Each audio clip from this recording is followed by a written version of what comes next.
भित्रमा सम्पूर्ण चौकुनेको सम्पूर्ण विद्यालयले पैसा रिटर्न गरेर अभिभावकले र विद्यार्थीले पैसा आफ्नो पैसा रिटर्न पाउँछन्। यति गते भित्र भन्नुहोस्, त्यो गते आएर म त्यसभन्दा पछि आएर यदि मैले विद्यालयमा सोद्धा चाहिँ त्यो भेटेन भने वा अनि तपाईँहरूले 21 गते हजुरहरूले निर्णय गर्नुभयो, विद्यालयमा 22 गते विद्यालयमा पठाउनु भएको छ, निर्णय पनि मैले हेरेँ। त्यसपछि चाहिँ त्यसको अनुगमन भएको छ सर, अनि विद्यालयले पैसा लगेको छ कि छैन, त्यसभन्दा पछिका विद्यार्थी जो भर्ना हुन अहिले पनि आइरहेका छन्, ती विद्यार्थीहरूबाट पैसा लगेको छ छैन भन्ने अनुगमन चाहिँ कसले गरिरहेछ सर? नोटिस मात्रै के भनिरहेछन् भने बाहिरका जनताहरूले चौकुनेले विद्यालयलाई चाहिँ नोटिस जारी गर्यो, एउटा स्टन्टबाजी गरिरहेछ, स्टन्टको लागि मात्रै गर्यो भन्ने खालको छ। यसलाई चाहिँ प्रश्न आज मैले कम्प्लेन गरेँ तपाईँले, आज म कम्प्लेन गर्न आएँ तपाईँलाई, विद्यालयले रिटर्न गरेको छैन, विद्यालयले अझै पनि विद्यार्थीबाट लगेको शुल्क रिटर्न गरेको छैन सर। अब के गर्नुहुन्छ तपाईँ? नेपाल राष्ट्रिय माध्यमिक विद्यालय यो तपाईँकै वडाको विद्यालय हो सर, अनि यो तपाईँकै वडाकै विद्यालयले पैसा फिर्ता गरिरहेको छ सर। तपाईँको वडाको विद्यालय विशेष गरेर तपाईँको जुन निगरानीमा हुनुपर्ने त्यो विद्यालयले पैसा फिर्ता गरेका छैन। अब दर्शकवृन्द, म अहिले चौकुने गाउँपालिका वडा नम्बर 8 को वडा कार्यालयमा आएको छु। आज मेरो गेस्टको रूपमा वडा नम्बर 8 का वडा अध्यक्ष कमल बहादुर जीसी हुनुहुन्छ।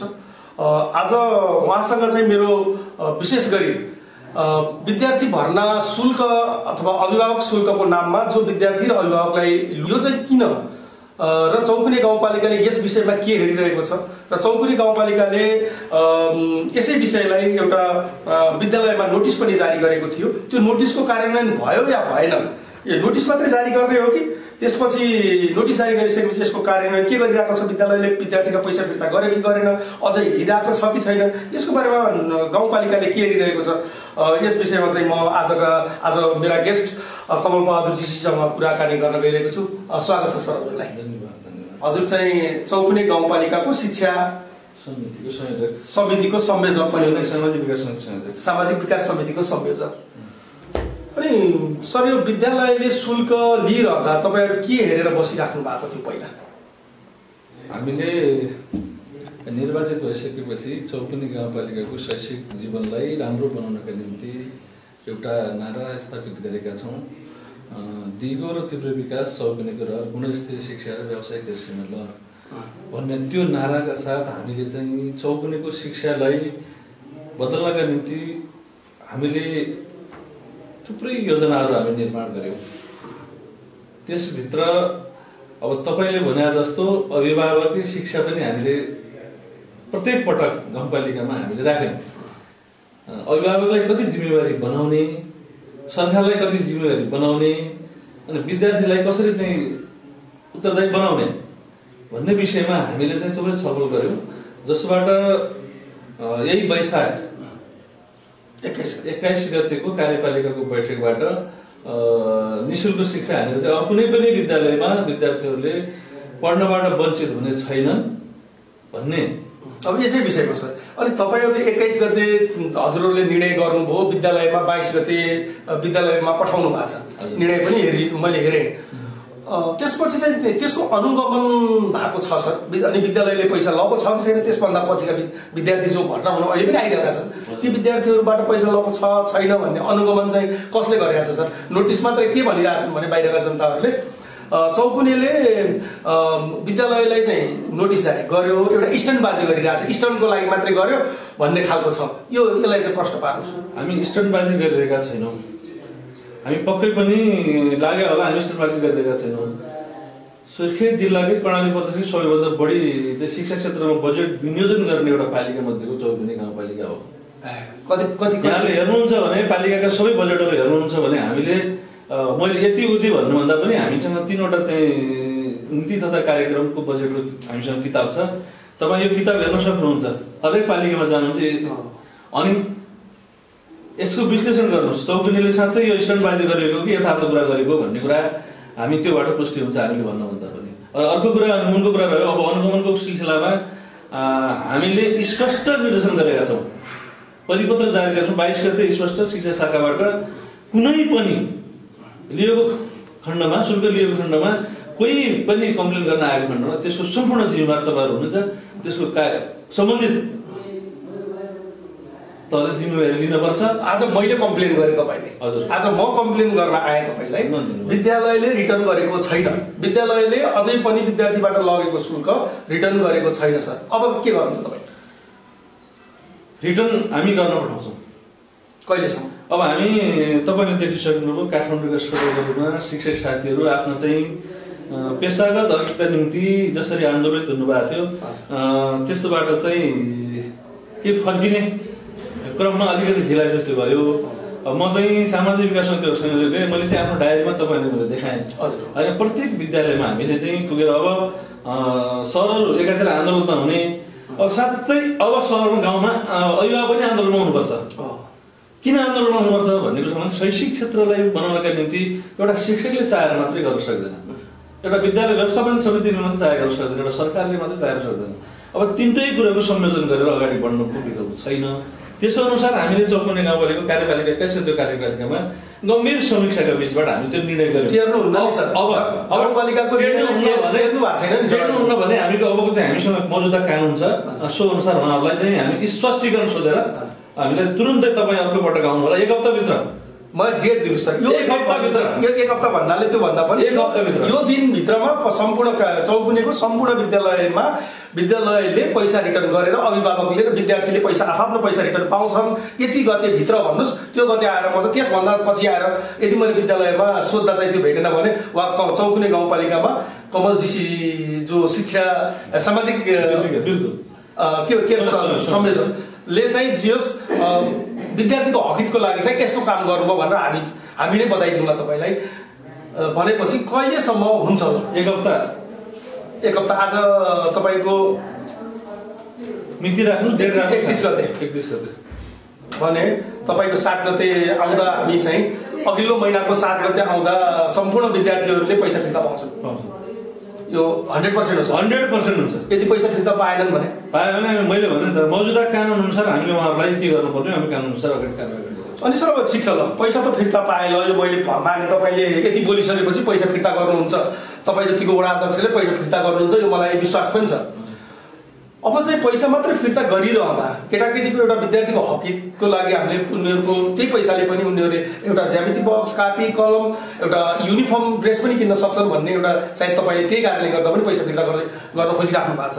अनि एकातिर विद्यालयले लिएको पैसाको कारणले गर्दा विद्यालयले के पनि भनिरहेको छ भने हामीलाई चाहिँ यदि पैसा भएन भने गाउँपालिकाले केही न केही गर्नुपर्छ भन्ने खालको कुरा गरिरहेछ। यसमा तपाईँले के सोच्नु भएको छ? हामीले चौकुने गाउँपालिकामा 49वटा विद्यालयभित्र विद्यालय समायोजनको कार्यविधि हामीले चाहिँ पास गरेर शिक्षा ऐनमा भएको व्यवस्था अनुरूप विद्यालयको चाहिँ समायोजन सँगसँगै हामीले चाहिँ क्लास मर्ज गर्ने हामीले प्रक्रियामा छौँ। जहाँ शिक्षकको दरबन्दी छैन त्यहाँ चाहिँ अभिभावकलाई आर्थिकमा व्यवहार पारेर चाहिँ शैक्षिक गुणस्तरलाई अस्तव्यस्त बनाउने जो खालको वातावरण हो त्यसलाई न्यूनीकरणका निम्ति हामीले समायोजनको कार्यविधिभित्र हामीले तपाईँको शिक्षा शाखा मैले बुझेर भएको तपाईँको शिक्षा शाखासँग त्यो खालको डेटा छ कुन विद्यालयमा कति शिक्षकको दरबन्दी कमी छ, कुन विद्यालयमा आर्थिक भार कतिसम्म आर्थिक भार विद्यालयलाई छ भन्ने खालको डेटा राख्नु भएको छ? एकदम एक्ज्याक्टली छ, सबै कुरा तपाईँ हेर्न सक्नुहुन्छ। हामीले चाहिँ मौजुदा विद्यालयमा भएका दरबन्दी बाहेक अभिभावकले जो कक्षा सञ्चालन गरिराख्नु भएको छ 5 क्लासमा अनुमति प्राप्त गरेको र 8 क्लाससम्म सञ्चालन गरेका विद्यालयहरूमा अहिले 74 देखि यता गाउँपालिकाले जो शिक्षा अब चाहिँ अनुदानहरू जो दिएको छ त्यसपछिका विद्यालयहरूलाई फेरि पनि विद्यार्थी सङ्ख्याको आधारमा हामीले चाहिँ मापदण्ड बनाएर त्यसपछि अनि दूरीको हिसाबले पनि समायोजनको कार्यविधि राखेर हामी विद्यार्थी सङ्ख्याको आधारमा हामीले दरबन्दी क्रिएट गरेका छौँ। सो अनुरूप अब त्यो भएन भने हामी सम्पूर्ण जिम्मेवारी लिन तयार छौँ। तर अर्को कुरा हामीले अहिले त्यसको मकसद किन हो त भन्नुहुन्छ भने अब अहिले विद्यार्थी सङ्ख्या नहुने विद्यालय मात्र देखिने विद्यालय जस्तै पनि अब चाहिँ 5 जना विद्यार्थी छ एकजना शिक्षक दरबन्दी राख्ने त्यो विद्यालय त मर्ज गर्नु पर्यो नि त। आर्थिक भार मात्रै आर्थिक भार भयो भने त राज्यले त्यो व्यवहार हो त्यसलाई कम गर्नका निम्ति पनि हामीले क्लास समायोजन गरेका छौँ।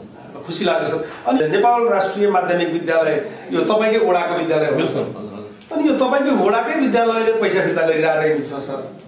तपाईँको वडाको विद्यालय विशेष गरेर तपाईँको जुन निगरानीमा हुनुपर्ने त्यो विद्यालयले पैसा फिर्ता गरेका छैन। अब अन्य विद्यालयले पनि 7 दिनभित्रमा पैसा फिर्ता गर्छु म गराउँछु भनिसक्नु भएको छ, तपाईँले बोलिसक्नु भएको छ।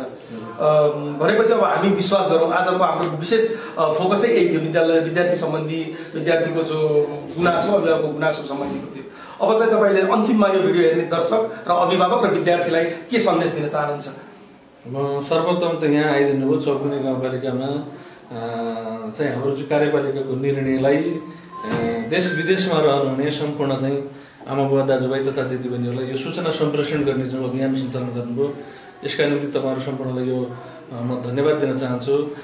अहिले पनि थुप्रै आमाहरू बुबाहरू बम्बईको गलीमा, हैदराबादको चाहिँ ती बस्तीहरूमा, कालापाडका ती गल्लीहरूमा आफूले सकि नसकी खाएर चाहिँ बच्चा बच्चीको जीवन भविष्य उज्जवल बनाउनका निम्ति जो लागिराख्नु भएको छ, विद्यालयमा चाहिँ तपाईँहरूले आफ्नो छोराछोरीलाई पढाइराख्नु भएको छ, तिनलाई व्यवस्थित गर्नका निम्ति गाउँपालिकाले जुन सपना देखेको छ त्यो सपनालाई पुरा गर्नका निम्ति हाम्रा जति पनि विगत वर्षहरूमा क्रियाकलापहरू भए यसलाई अझ व्यवस्थित गर्नका निम्ति हामीले कार्यपालिकाको निर्णय अनुसार अब कोही पनि बच्चा बच्चीहरू शिक्षाबाट कोही पनि पढ्नबाट वञ्चित नहुन् भन्ने उद्देश्यका साथ हामीले एकदम गम्भीर छलफलका साथ निर्णय गर्यौँ।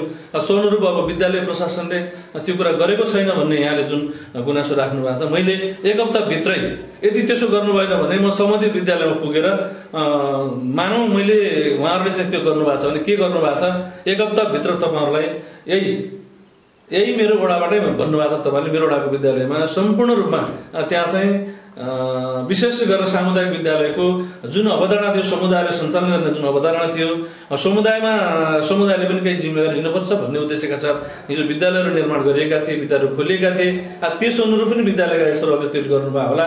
अब हामीले त्यो विद्यालयको वास्तविक आवश्यकता अनुसार पूर्वाधारको हिसाबले हामी पूर्वाधार निर्माण गर्ने, त्यसपछि दरबन्दीको हिसाबले दरबन्दी क्रिएट गर्ने भन्ने विषयमा हामी त्यतात्यता जोड गरिरहेका छौँ र आगामी दिनमा सरहरूले त्यसो गर्नुहुने छैन।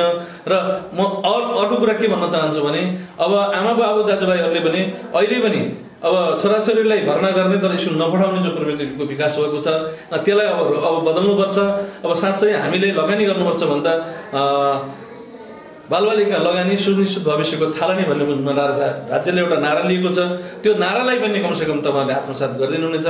आज तपाईँहरूको यो चाहिँ आइदिनु भयो, हाम्रो चाहिँ यो वडा नम्बर 8मा एकदम धन्यवाद दिन चाहन्छु र साथै समग्रमा चौकुने गाउँपालिका हाम्रा 48वटा विद्यालयदेखि लिएर सबैलाई यो सकारात्मक सन्देश तपाईँहरूले सम्प्रेषण गर्ने जो अवसर गरिदिनु भयो यसका निम्ति तपाईँलाई धन्यवाद दिन चाहन्छु र सम्पूर्णलाई यसो नगर्नका निम्ति पनि हार्दिक अनुरोध गर्न चाहन्छु।